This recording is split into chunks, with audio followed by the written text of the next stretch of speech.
갈라디아서 4장 12절에서 20절 말씀. 형제들아, 내가 너희와 같이 되었은즉 너희도 나와 같이 되기를 구하노라. 너희가 내게 해롭게 하지 아니하였느니라. 내가 처음에 육체의 약함으로 말미암아 너희에게 복음을 전한 것을 너희가 아는 바라. 너희를 시험하는 것이 내 육체에게 있으되 이것을 너희가 업신여기지도 아니하며 버리지도 아니하고 오직 나를 하나님의 천사와 같이 또는 그리스도 예수와 같이 영접하였도다. 너희의 복이 지금 어디에 있느냐? 내가 너희에게 증언하노니 너희가 할 수만 있었더라면 너희의 눈이라도 빼어 나에게 주었으리라. 그런즉 내가 너희에게 참된 말을 함으로 원수가 되었느냐? 그들이 너희에게 대하여 열심을 내는 것은 좋은 뜻이 아니요 오직 너희를 이간시켜 너희로 그들에 대하여 열심을 내게 하려 함이라. 좋은 일에 대하여 열심으로 사모함을 받음은 내가 너희를 대하였을 때뿐 아니라 언제든지 좋으니라. 나의 자녀들아, 너희 속에 그리스도의 형상을 이루기까지 다시 너희를 위하여 해산하는 수고를 하노니 내가 이제라도 너희와 함께 있어 내 언성을 높이려 함은 너희에 대하여 의혹이 있음이라. 아멘.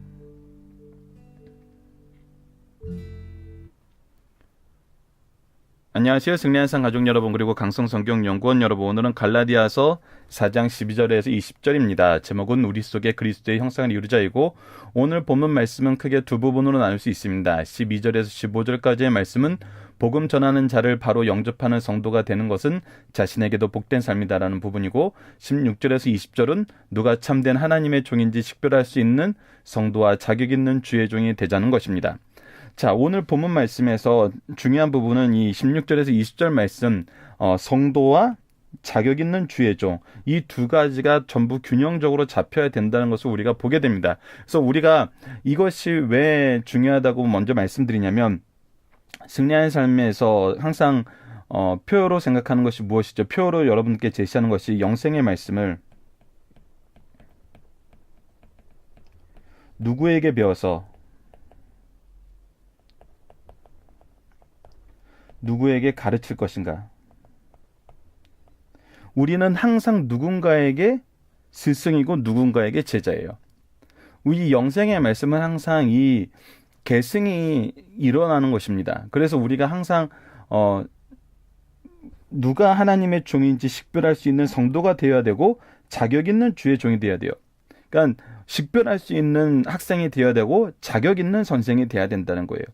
이 말씀을 양쪽 면에서 봐야 됩니다. 안 그러면 이 사도 바울의 측면에서 보면은 식별할 수 있는 성도가 되지 못하면 책망하는 말씀으로만 들을 수 있는데 그렇지 않아요. 자신이 어떻게 자격을 얻게 되고 자신을 통해서 하나님의 복음이 어떻게 나타났는지를 먼저 12절과 15절에서 관계를 설명해 줌으로써 이 양쪽이 균형을 잡혀야 되는 거, 양쪽이 다 하나님 앞에서 올바른 모습으로 나아가야 된다는 거 우리에게 가르쳐주고 있습니다. 자, 12절 말씀부터 보도록 하겠습니다. 형제들아, 내가 너희와 같이 되었은즉. 자, 이게 그리스도의 복음의 정말 놀라운 특징을 우리에게 보여주고 있어요. 자, 보십시오. 아담과 하와가 타락했을 때 하나님께서 어떻게 하셨어요? 찾아와 주셨어요.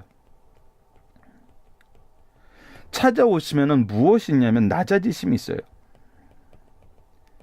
예수님이 오셨을 때 어떻게 했어요? 찾아오셨어요. 낮아지셔서 찾아오셨어요. 이것이 우리가 스승에게 배운 모습입니다.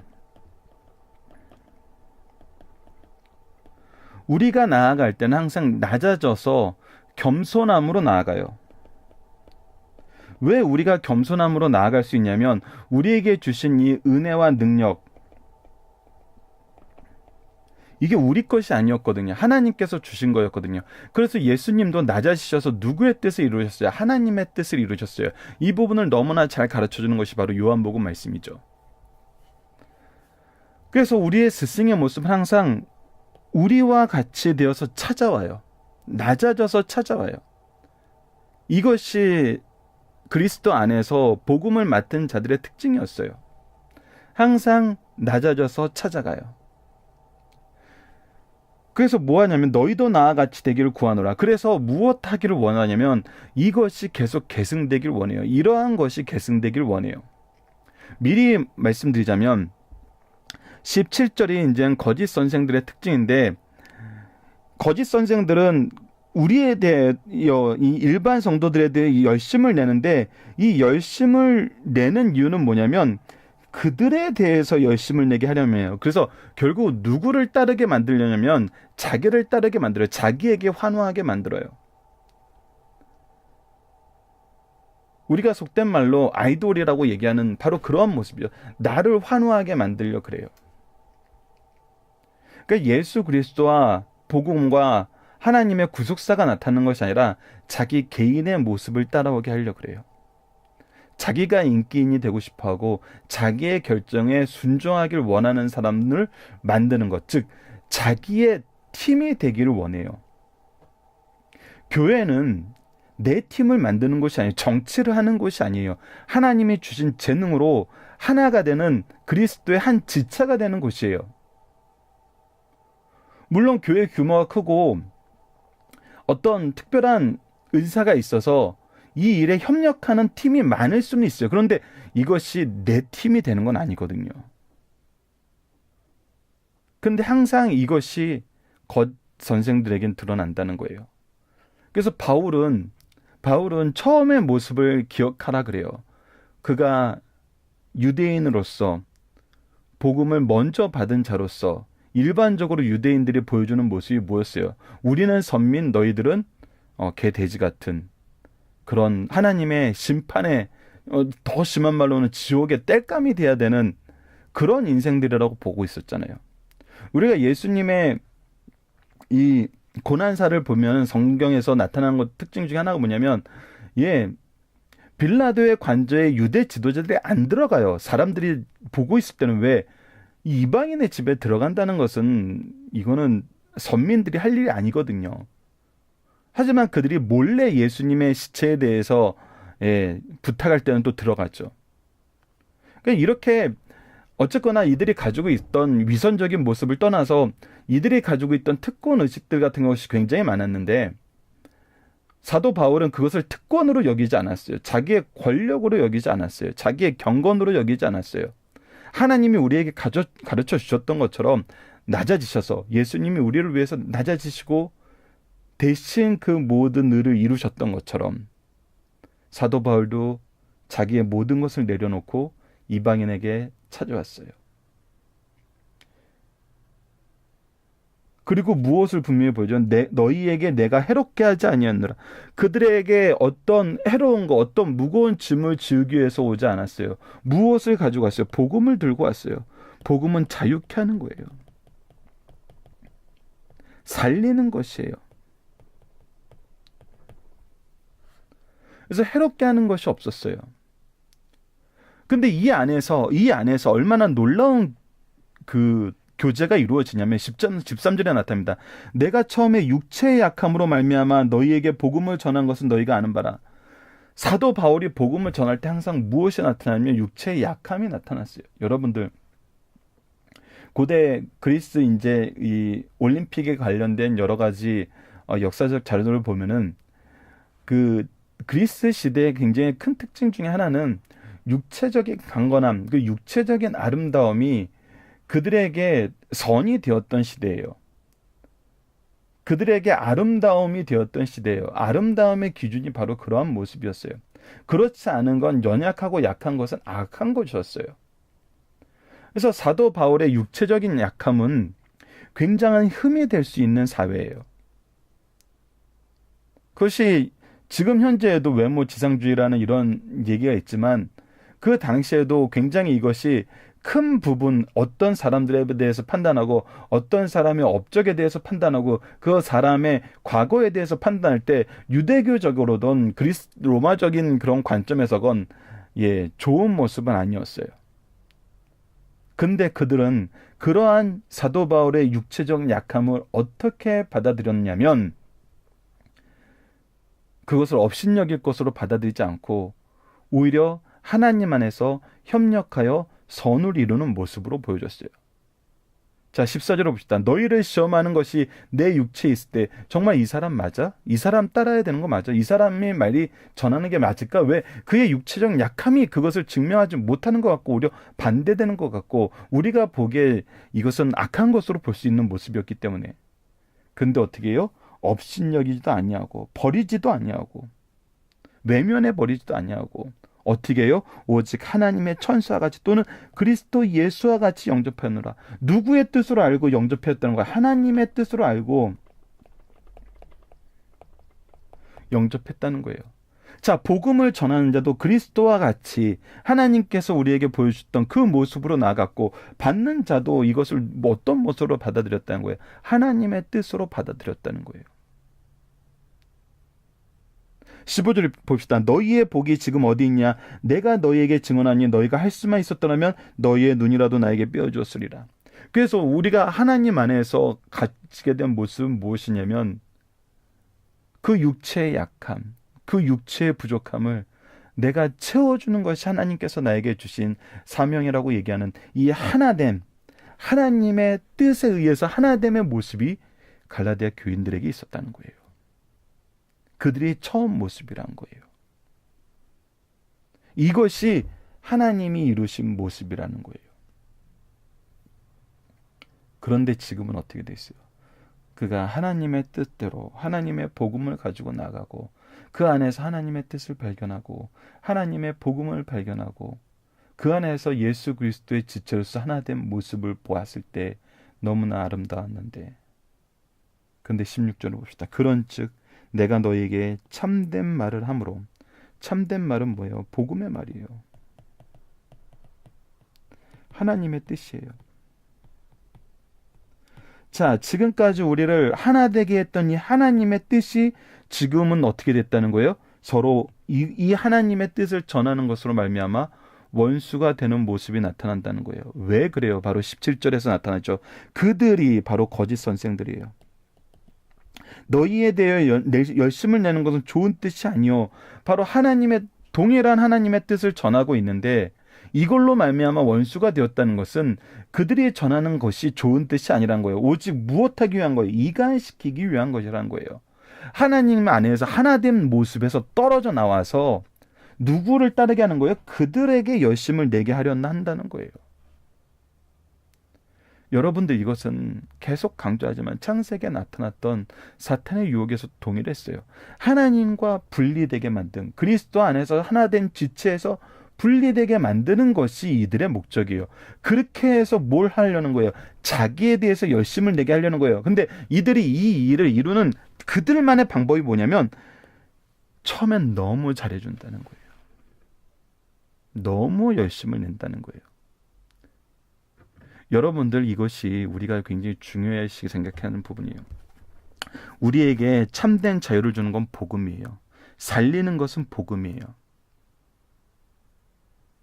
그래서 우리는 복음으로 하나가 돼요. 그래서 우리의 중심에 이 복음이 있어요. 근데 인간은 연약하면서도 죄는 간사한 것이 무엇이냐면 복음이 우리를 살리는 건 알아요. 근데 복음보다 내가 중심이 되었을 때 더 기분이 좋아요.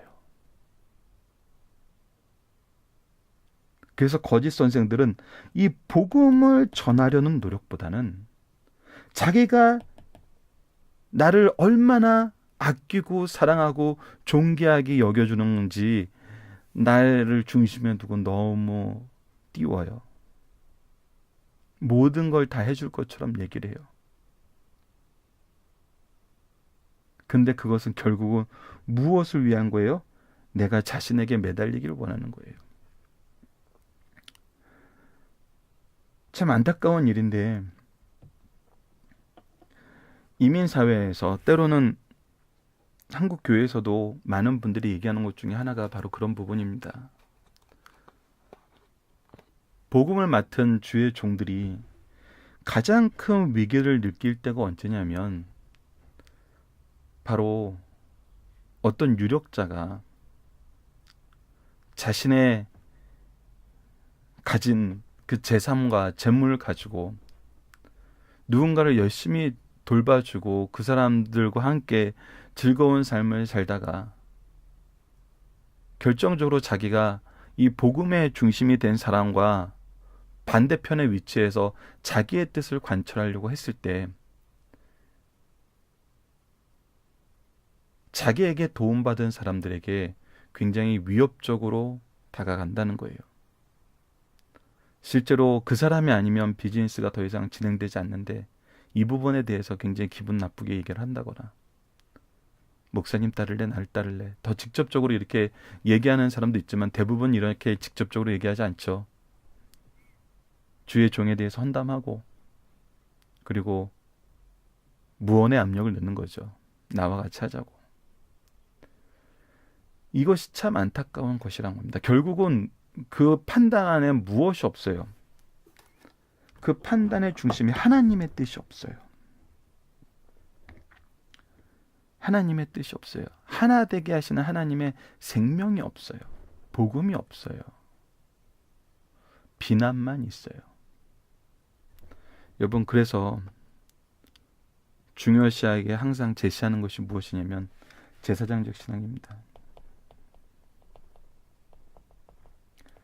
예수 그리스도의 제사장적인 모습은 무엇이었어요? 하나님과 우리를 화해시키는 거였어요. 하나 되게 하는 거였어요. 연합되게 하는 거의 핵심은 바로 제사장적인 모습이에요. 우리가 누군가의 죄를 위해서 중보의 기도를 하고, 우리가 누군가의 죄에 대해서 함께 그 부분을 짊어지는 거예요. 누군가의 연약함을 우리가 함께 돌보는 거예요. 그 연약함을 공격하는 것이 아니에요. 자, 우리가 이미 사도 바울에 대해서 잘 알고 있는 것처럼 이 갈라디아서 1장에 나왔던 서론의 말씀처럼 이 거짓 선생들은 무엇에 대해서 항상 공격합니까? 사도 바울의 사도성에 대해서, 그의 육체의 약함에 대해서, 그가 글로는 강하나 말로는 어눌하다는 식으로 그의 약점을 들어서 공격하는 걸 볼 수 있죠. 그러나 그들이 처음에 보여줬던 모습은 뭐였어요? 그의 약함을 돌봄으로 하나 되는 모습이었어요. 근데 동일한 하나님의 뜻을 전하는데 이제는 뭐가 되려고 그래요? 원수가 되려고 그래요. 하나 되게 하시는 하나님의 뜻이 사라져 버리는 거예요. 누구로 인해서? 거짓 선생들로 인해서.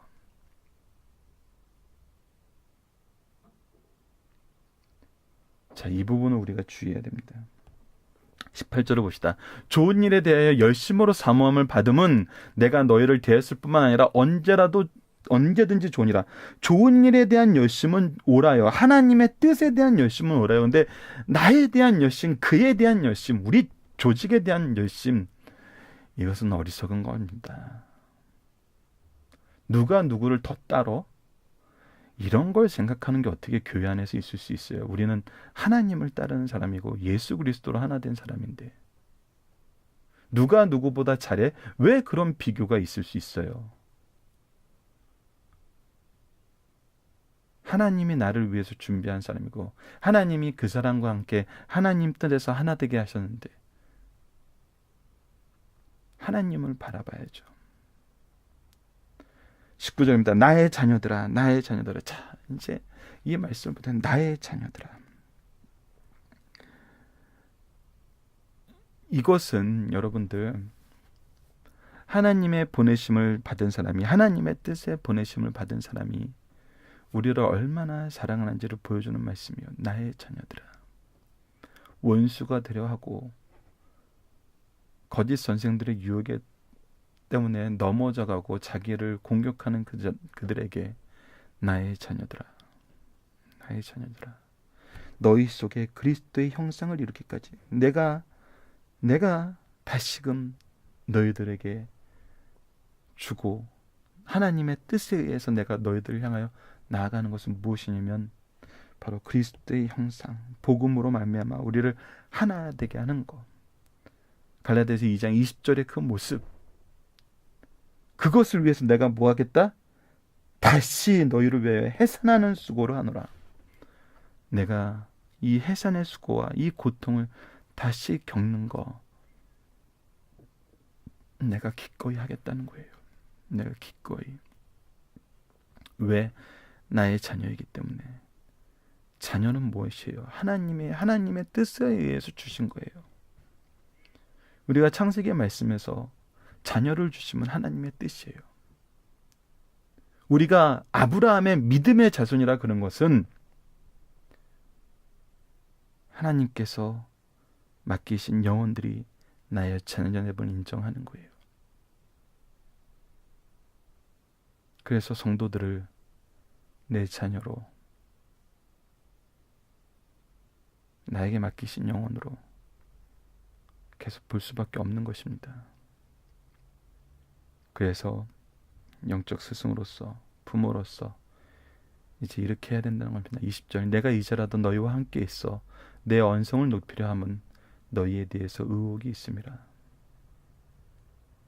그래서 나는 기꺼이 너희가 잘못한 부분에 대해서 얘기를 하고, 이 부분에 대해서 말씀의 기준을 다시 세우고 하나님의 뜻을 다시금 보게 하고, 내가 중심이 되고 누군가가 중심이 되는 그런 정치적인 삶을 우리가 사는 것이 아니라 그리스도의 지체로서 하나 되는 하나님 뜻 안에서의 연합된 교회의 모습을 우리가 다시금 회복하게 하신다는 겁니다. 또 하나님이 이 뜻을 이루시기 위해서 이 말씀을 우리에게 주시고 계신다는 겁니다. 자, 본문 묵상하기를 다시 한번 봅시다. 형제를 바울은 어떻게 되었으며, 바울은 형제들을 대할 때 하나님의 뜻으로 그들에게 나아갔고 자신의 모든 것을 내려놓고 나아갔어요. 형제들은 바울을 또 어떻게 됐어요? 그의 연약함, 그의 부족함, 그것을 가지고 업신여긴 거나 버리지 않고 하나님의 뜻으로 받아들이고 그 안에서 연합했어요. 자, 근데 거짓 선생들은 어떻게 합니까? 그리스도를 중심으로 한 연합이 아니라 그리스도보다는 네가 중심이 돼야 돼. 근데 네가 중심이 돼서 너에게 잘해주는 이유는 뭐예요? 너희들이 나에게 열심을 내게 하기 위해서. 최근에 이단 교회에 대한 많은 뉴스 고발들이 나오고 있잖아요. 그들이 이단이라는 것을 분명히 밝히는 매체는 기독교 방송들밖에 없는데 일반 방송에서는 그것을 잘 보여주지 않아서 제가 좀 속상하긴 한데, 그들의 특징이 뭐예요? 자기에 대해서 열심을 내게 만드는 것도 자기에 대해서. 이것을 우리가 구분할 수 있어야 됩니다. 이러한 문제에 대해서 바울은 어떻게 하기를 원하나요? 이 부분에 대해서 이제 바르게 고쳐주길 원해요. 하나님이 나에게 주신 영혼들이기 때문에 포기할 수가 없어요. 중심사상을 봅시다. 1번, 복음 안에서 영적 자유를 누리는 자는 다시 옛생활로 돌아갈 수 없다는 것입니다. 바울은 그리스도 안에서 자유와 구원의 기쁨을 누리면서 다른 사람들도 그리스도를 믿음으로 해방과 구원의 기쁨을 누리게 되기를 원했어요. 이것이 그리스도께서 우리를 위해서 찾아오시는 하나님의 은혜고, 우리의 믿음의 스승들은 항상 이 마음으로 우리에게 찾아왔어요. 바울은 예수를 만나기 전에 철저한 율법주의자였습니다. 그는 마치 율법으로부터 자유로운 이방인들처럼 갈라디아 지방에 와서 유대적인 의식과 율법의 구애를 받지 않는 그리스도인의 길을 가도록 복음으로 가르쳤어요. 복음으로 가르쳤어요. 유대주의의 그 특권을 가르친 게 아니에요. 그런데 유대주의자들이 와서 유대 율법으로 되돌아가도록 가르쳐 많은 성도들이 율법주의에 빠지게 되었습니다. 이때 바울은 본래 받은 그리스도 안에서 누렸던 자유로 되돌아올 것을 호소하는 말씀이 오늘 본문 말씀입니다. 두 번째, 성도들은 복음을 바르게 전하는 주의 종들을 사랑하는 일에 변함이 없어야 됩니다. 이것은 무엇을 봐야 된다는 거냐면 하나님의 뜻을 봐야 된다는 거예요. 하나님의 뜻이 어떻게 성취되고 있는지를 봐야 된다는 거예요. 이것은 복음을 전하는 자들이 항상 갖춰야 되는 모습이에요. 나를 보게 만드는 것이 아니라 복음을 보게 만들고 복음을 통해서 나마저도 검증할 수 있어야 돼요. 이것은 우리가 가져야 되는 굉장히 중요한 자세입니다. 항상 저는 사도행전 17장 11절 말씀 항상 중요시 여기는데, 말씀을 배웠을 땐 그런가 하여 다시 말씀으로 검증할 수 있도록 훈련시켜야 돼요. 그래서 말씀을 보게 훈련시켜야 돼요. 내 말을 듣게 훈련시키는 것이 아니라 말씀을 볼 수 있게 훈련시켜야 된다고요. 그것이 너무나 중요합니다. 자, 바울은 너희의 복이 지금 어디 있느냐고 반문합니다. 이들이 참된 복음을 받았을 때는 바울의 육체적인 조건을 업신여기지 않고 복음 전하는 자를 영접하는 것을 최대의 행복으로 알고 실천했어요. 누구의 뜻을 알았던 거예요? 하나님의 뜻, 하나님 안에서 하나가 되었던 거예요. 그리고 그러나 다른 복음을 받은 후에는 기쁨이 사라졌을 뿐만 아니라 복음 전하는 자들까지 원수처럼 미워하게 되었어요. 주를 사랑하는 마음이 변치 말아야 하듯이 복음을 바르게 전하는 주의 종을 사랑하는 일에도 변함이 없어야 변함없는 축복이 계속된다는 사실을 우리에게 가르쳐주고 있습니다. 이러기 위해서는 복음을 전하는 자들이 항상 무엇하기를 원해야 된다고요? 복음을 볼 수 있도록 만들어야 된다고요. 내 말을 듣게 만드는 것이 아니라 하나님의 말씀이 무엇인지를 깨닫게 하는 거예요. 그 성령의 역사입니다. 이것이 우리에서 굉장히 중요한 부분이에요. 세 번째, 주를 사랑하는 주의 종들은 순수한 말씀을 전하고 언제나 부드럽고 온유한 언행으로 성도를 보살펴합니다. 바로 이 부분이에요. 하나님의 참된 종은 하나님의 말씀만 전하고 내 뜻을 전하는 게 아니에요. 하나님의 말씀만 전하는 거예요. 하나님의 말씀만. 그래서 하나님의 말씀으로 갈 수 있도록 성장시켜야 돼요. 그래야지 그도 누군가에게 하나님의 말씀을 전해줄 수 있어요. 다단계랑 달라요. 다단계는 다 자기 아래로 포진시켜야 돼요. 아니에요. 그냥 하나님 안에서 우리는 다 하나가 되는 거예요. 그뿐 아니라 성도들 사이에 불화가 발생할 때 서로 하나가 되게 하기 위해서 성도들 안에서 그리스도의 형상을 이루기까지 수고를 아끼지 않으며 언제나 부드럽고 온유한 행동으로 성도들을 보살펴 주려고 해요. 뭐 한다는 거예요? 포기하지 않는다는 거예요.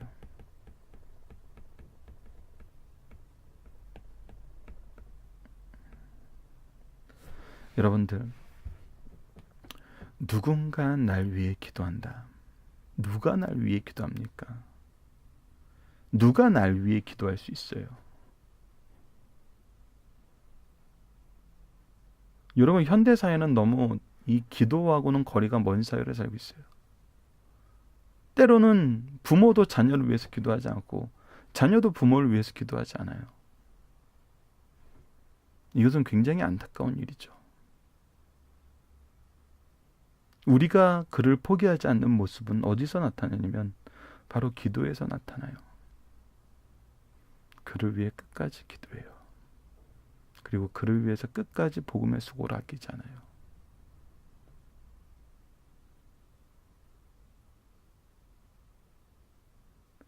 저는 주변의 많은 분들에게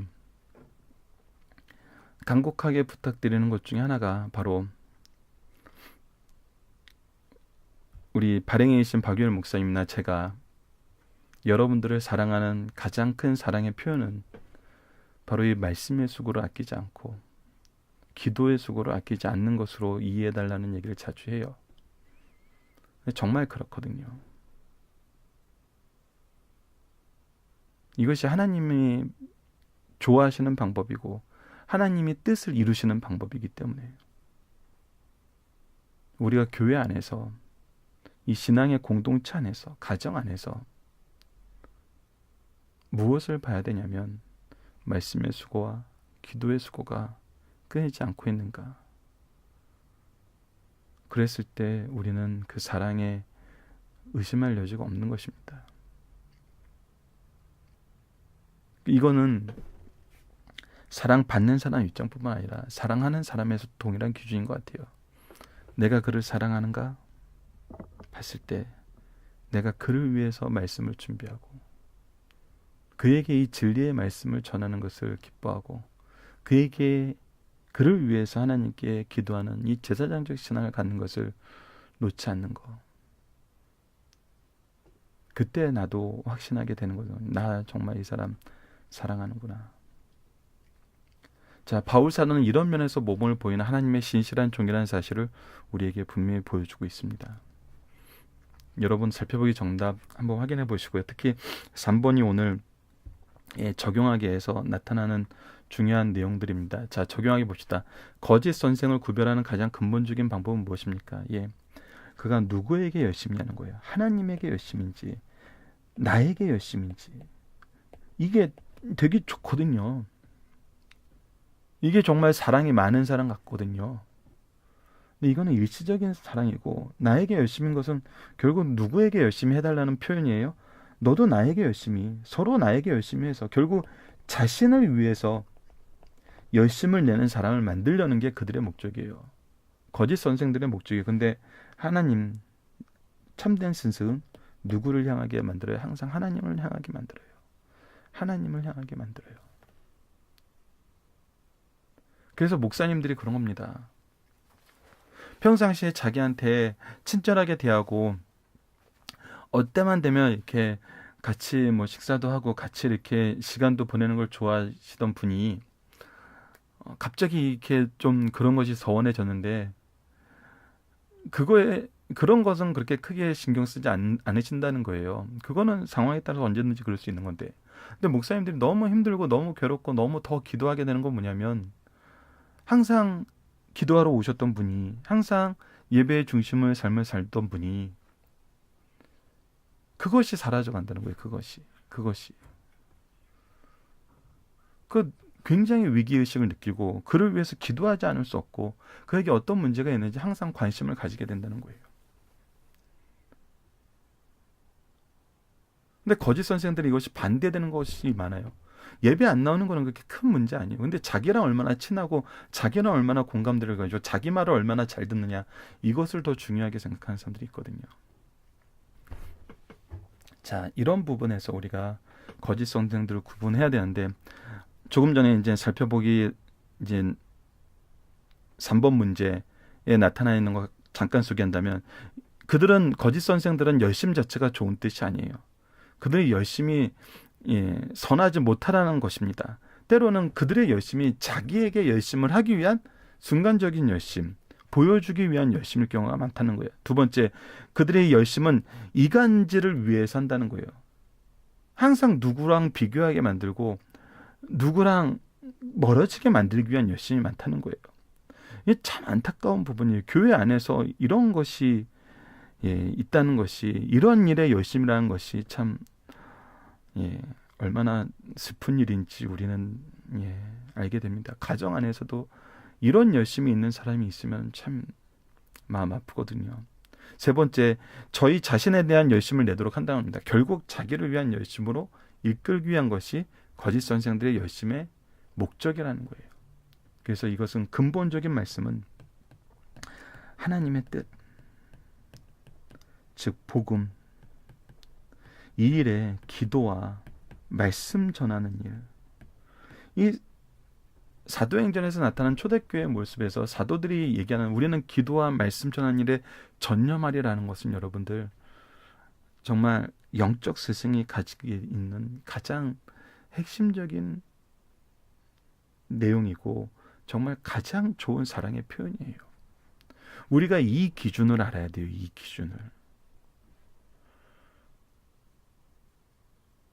우리를 위해서 식사를 준비하고 대접하는 것보다는 우리를 위해서 기도하는 것이 정말 나를 사랑하는 것이고, 우리를 위해서 말씀을 열심히 준비해서 전해주는 것이 정말 나를 사랑하는 모습인구나라는, 이런 기준을 또 성도들도 가지고 있어야 되고, 제자들도, 자녀들도 가지고 있어야 된다는 것입니다. 우리가 이 부분은 함께 좀 소유하면서, 이 기준으로 우리 교회에서 또 우리 가정에서 영적 리더를 바로 세우고 또 바로 따를 수 있는 우리 승리하는 삶 가족 여러분들, 그리고 강성 성경연구원 여러분들 되길 원합니다. 자, 하나님의 자녀에 대한 삶의 모습은 무엇입니까? 하나님의 뜻이 무엇인지 분별할 수 있어야 돼요. 하나님이 우리에게 주신 영적 스승이 누구인지 분별할 수 있어야 돼요. 무엇을 통해서 분별해요? 말씀과 기도를 통해서 분별할 수 있어요. 우리도 말씀에 대해서 검증하고, 그런가 하여 항상 말씀을 살펴보면서 하나님의 뜻이 무엇인가를 살펴볼 수 있어야 되고, 그리고 함께 기도할 수 있어야 돼요. 그들의 연약함이 보인다면 우리 또한 기도하는 사람이 돼야 돼요. 자, 말씀을 기초로 기도하기를 통해서 마치겠습니다. 하나님, 우리를 위해 세우신 귀한 종들의 사역을 하나님의 구속의 역사를 통해서 바로 보게 하여 주옵소서.